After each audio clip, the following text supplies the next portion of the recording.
ప్రపంచంలో ఎంత విపత్తు ముందు ఉందో ప్రపంచం చూసుకోవాలన్నమాట. ఎందుకంటే ఆర్థిక మాంద్యంలోకి ప్రపంచం వెళ్తుంది. ఎందుకంటే వరల్డ్ అంతా అంటే ప్రజెంట్ ఆధునిక ప్రపంచం 4th ఇండస్ట్రియల్ రెవల్యూషన్ అంతా ఆధారపడేది ఆయిల్, గ్యాస్ వల్లే. కానీ ఈ ఆయిల్, గ్యాస్ సప్లైస్కి చాలా కీలకమైందే ఒక పెద్ద విషయం ఏంటంటే హర్ముజ్ స్ట్రైట్. దాన్ని ఇరాన్ క్లోజ్ చేసింది. అమెరికా ఇరాన్ లేదా ఇజ్రాయెల్ ఇరాన్ యుద్ధం వల్ల. దీనివల్ల మాత్రమే ఆయిల్ రేటు పెరుగుతుంది. గ్యాస్ కొరత అయితే ఇంకా విపరీతంగా ఉంది. ఇప్పుడు యూరోపియన్ యూనియన్కి అయితే 2 రోజులకి సరిపడే గ్యాస్ నిల్వలో ఉన్నట్టు తెలుస్తుంది. అటు రష్యా నుంచి ఆగిపోయింది. ఇప్పుడు ఖతారు, బహ్రెయిన్ నుంచి ఎక్కువ వెళతాయి, కానీ అది ఆగిపోయింది. సుయేజ్ కెనాల్ కూడా డేంజర్లో ఉంది. మరి ఈ పరిస్థితి ఏంటి అంటే అమెరికా యుద్ధం చేయడం వల్ల.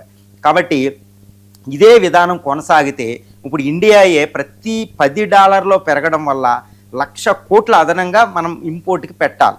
మళ్ళీ ఇదే అదనంగా పెడితే పెట్రోల్ ధర పెరిగితే ఇక్కడ ద్రవ్యోల్బణం పెరిగి గ్రోత్ రేటు కూడా పడిపోతుంది. ఇప్పుడు ఇదే రేట్ ఇంకా కొనసాగితే $150 వెళ్తే ఇండియా గ్రోత్ రేటు 2% తగ్గే అవకాశం ఉంది ఈ సంవత్సరం. అంటే 7.2 నుంచి 5% తగ్గిపోద్ది. అది ఇండియాకి చాలా పెద్ద విపత్తు అనమాట అది.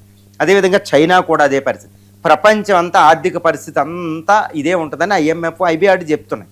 కాబట్టి డాలరు ఇది బ్యారెల్ విలువ పెరగకూడదు, పెట్రోల్ ధర పెరగకూడదు. ఈ పెరగకూడదు